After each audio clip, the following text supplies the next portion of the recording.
I knew something was wrong before I even turned off the engine because my backyard looked empty. And if you've ever spent 15 years building something with your own hands, you know your eyes notice what's missing long before your brain catches up.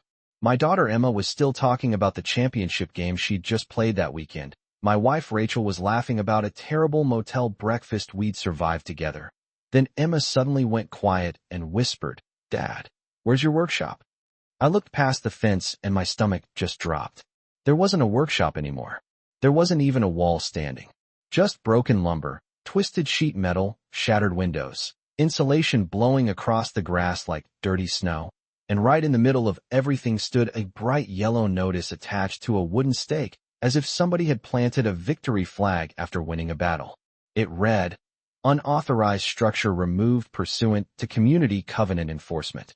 I honestly don't remember opening the truck door. One second I was sitting there holding my steering wheel. The next I was standing in the middle of splintered boards that used to be the place I loved most outside my own house. That workshop wasn't just where I stored tools.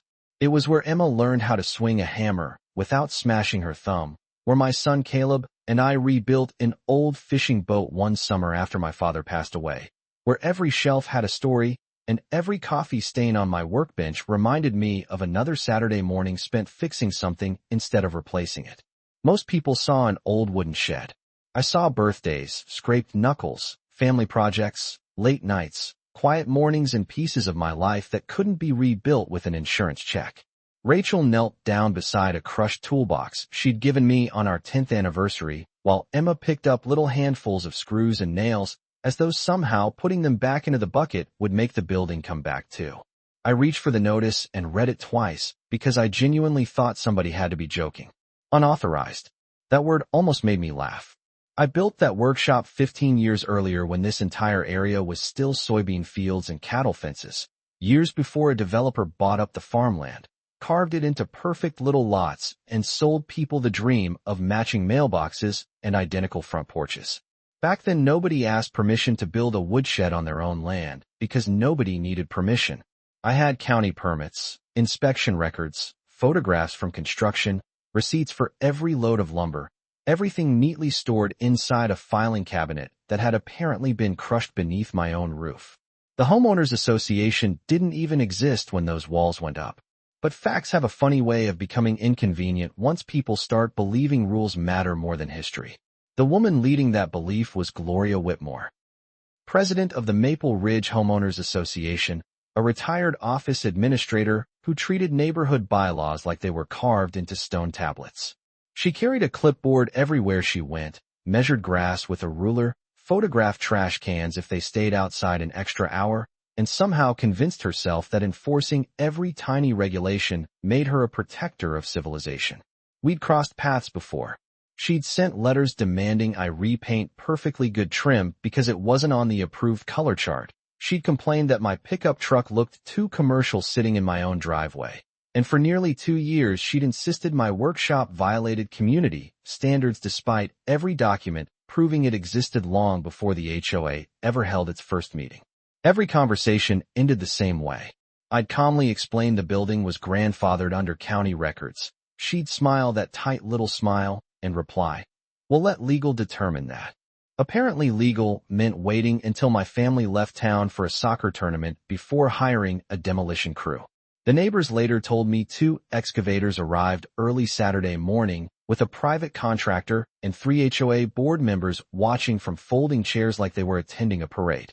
One elderly neighbor, Mr. Dalton, even tried asking whether they had a court order. Gloria reportedly answered, "The association has already made its decision." Funny thing about people who think they've won, they stop paying attention. After hours of hauling broken lumber into piles, I finally uncovered something hidden beneath what used to be the workshop floor, a thick iron access cover surrounded by concrete, something I'd almost forgotten because it had spent 15 years tucked safely beneath my workbench.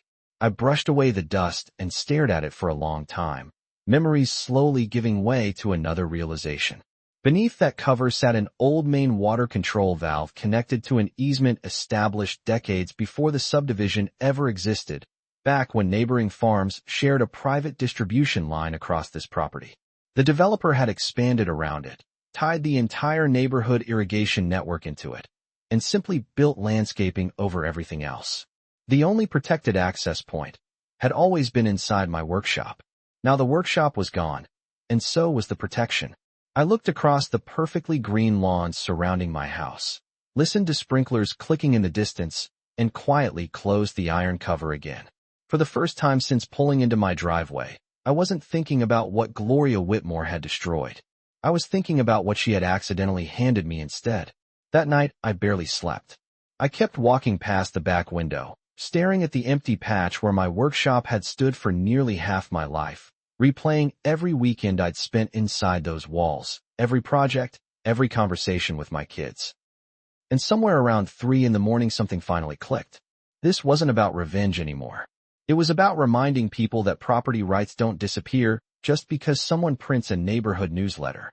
Before sunrise, I drove to the county records office carrying a folder full of old surveys and permits that had survived only because I'd stored duplicates inside my house. The woman behind the counter recognized my address almost immediately. She pulled out maps older than I was, faded engineering drawings showing the original farm parcels, handwritten easement agreements, utility revisions from nearly 30 years ago, and finally one thick document that made me lean a little closer. The subdivision's primary irrigation and supplemental domestic water feed crossed directly beneath my property under a perpetual easement, but maintenance access belonged to the property owner unless emergency repairs were required. There it was in black and white. Nobody from the HOA had any authority over that valve, and nobody had permission to remove the structure protecting it without my consent. The county engineer actually shook his head after reading the demolition report I'd brought with me. "They tore down the protective enclosure?" he asked. "Looks that way," I answered. He sighed. "Well, that's certainly going to complicate things." I smiled for the first time since coming home. "I imagine it will." When I returned home, Rachel already knew exactly what I was thinking before I even said a word. "Please tell me you're not about to do something that ends with us on the evening news." I laughed. "Nothing illegal. That's somehow more concerning." We stood together beside the exposed access cover while Emma quietly watched from the porch. I lifted the heavy lid, climbed carefully into the shallow concrete vault, and rested my hand on a large steel valve that hadn't been touched in years. I didn't rush. I actually sat there for several minutes thinking about my dad. He always used to tell me, real power isn't yelling louder than somebody else. Real power is knowing when to stay quiet because the facts are already speaking. Then I reached forward and slowly turned the wheel until it stopped.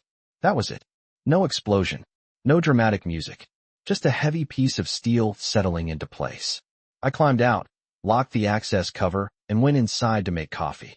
Around lunchtime, I noticed the first landscaping truck driving unusually slowly through the neighborhood. One crew stood around scratching their heads while sprinklers sputtered weakly before falling silent. By dinner, the neighborhood Facebook page had exploded. "Anybody else lose water pressure? Pool pump shut off. Irrigation system offline. Maintenance says they're investigating." I didn't post a single comment. The following morning, the grass along the boulevard had already started losing its deep green color.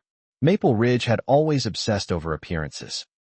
Every lawn looked identical, every flower bed perfectly edged, every decorative fountain carefully maintained, because the HOA believed curb appeal was the same thing as community pride.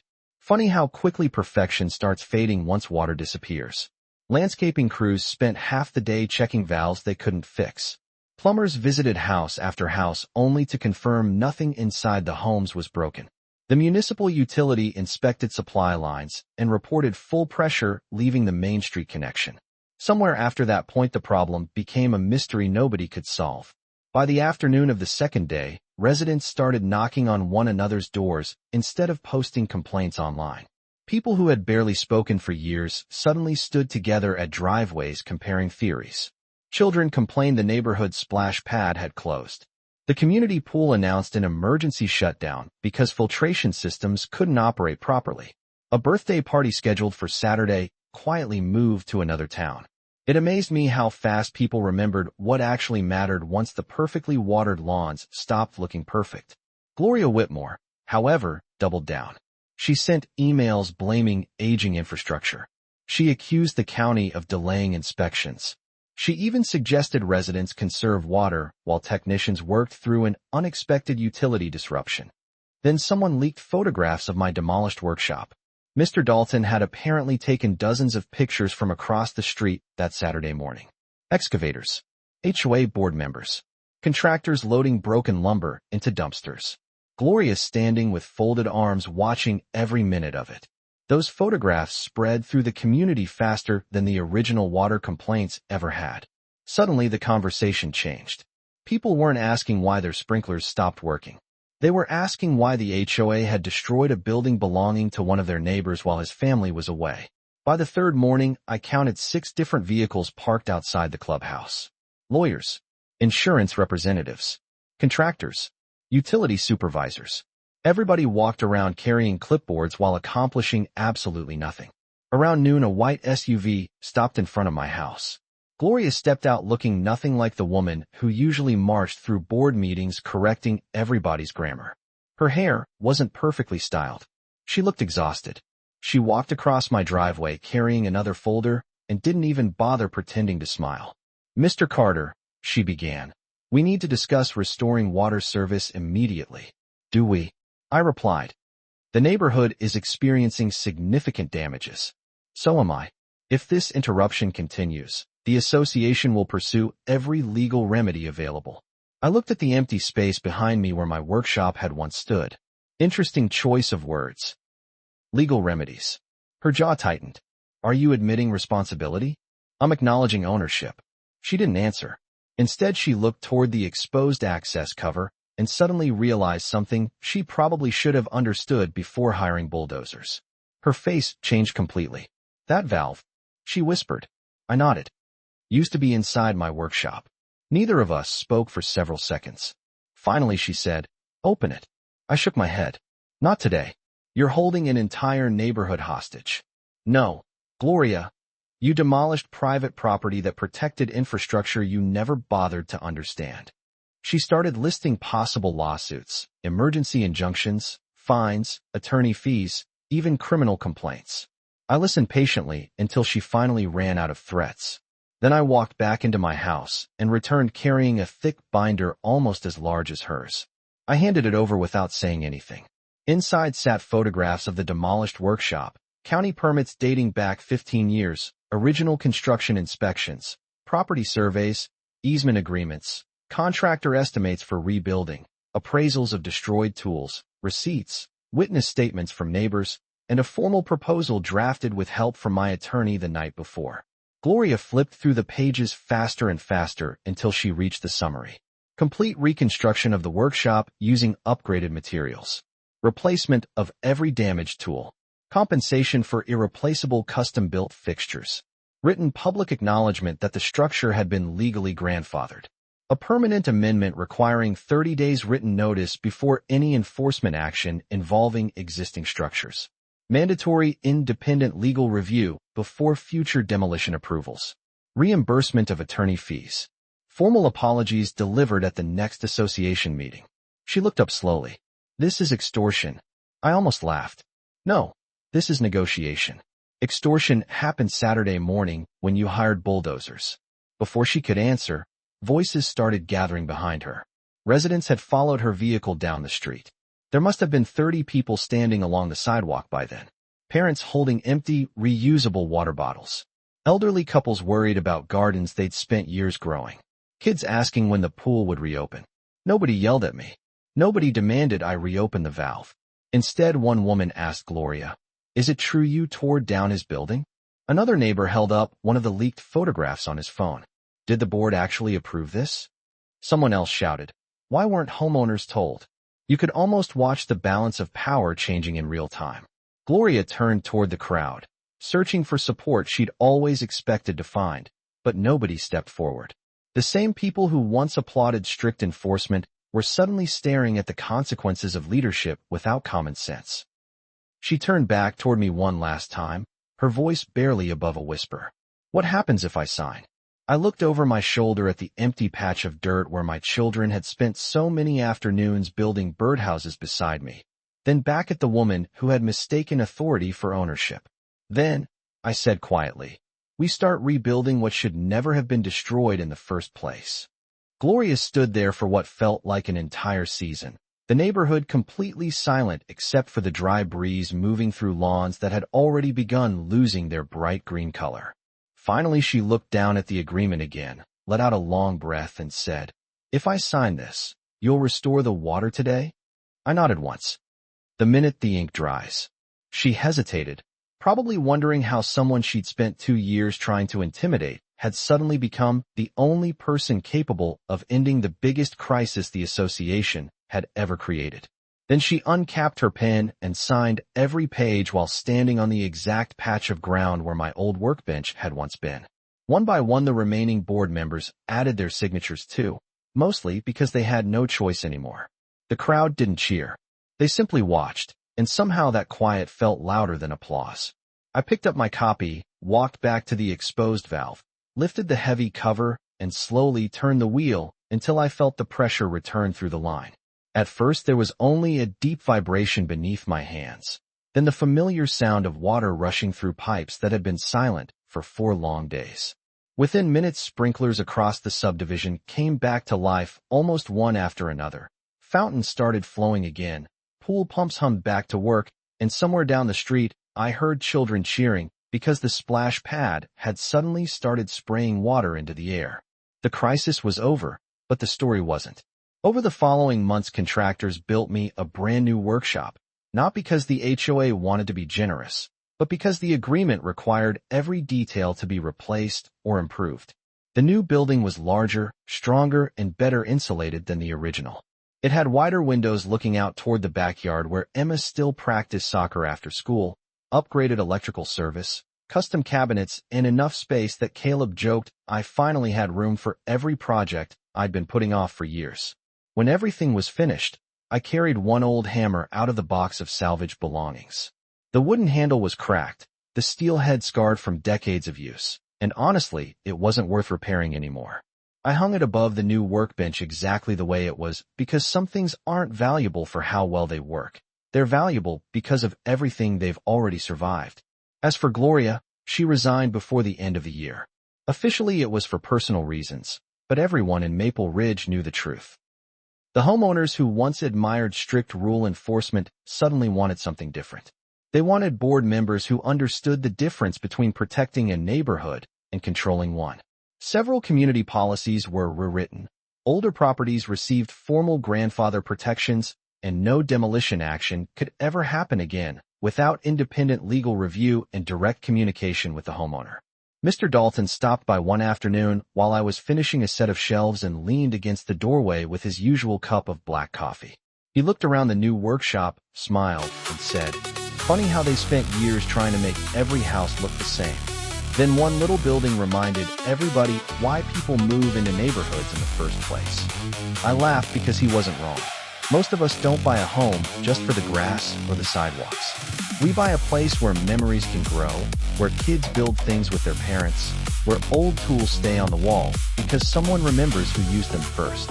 Rules can protect a community, but the moment those rules forget the people they're supposed to serve, they stop being protection and start becoming something else entirely. Every now and then someone driving through the neighborhood slows down to look at my workshop because the story has spread farther than I ever expected. Some people tell me I should have reopened the water immediately. Others insist the HOA deserved every stressful hour they experienced. Honestly, I still think about that question myself from time to time because justice and revenge aren't always separated by a very wide line. And maybe that's exactly why this story still starts arguments whenever it's told. So now I'd like to ask you, if you had come home and found 15 years of your family's memories bulldozed into a pile of splinters, while someone claimed they were simply enforcing the rules, what would you have done? Did I go too far? Or did the HOA finally learn a lesson they never would have learned any other way?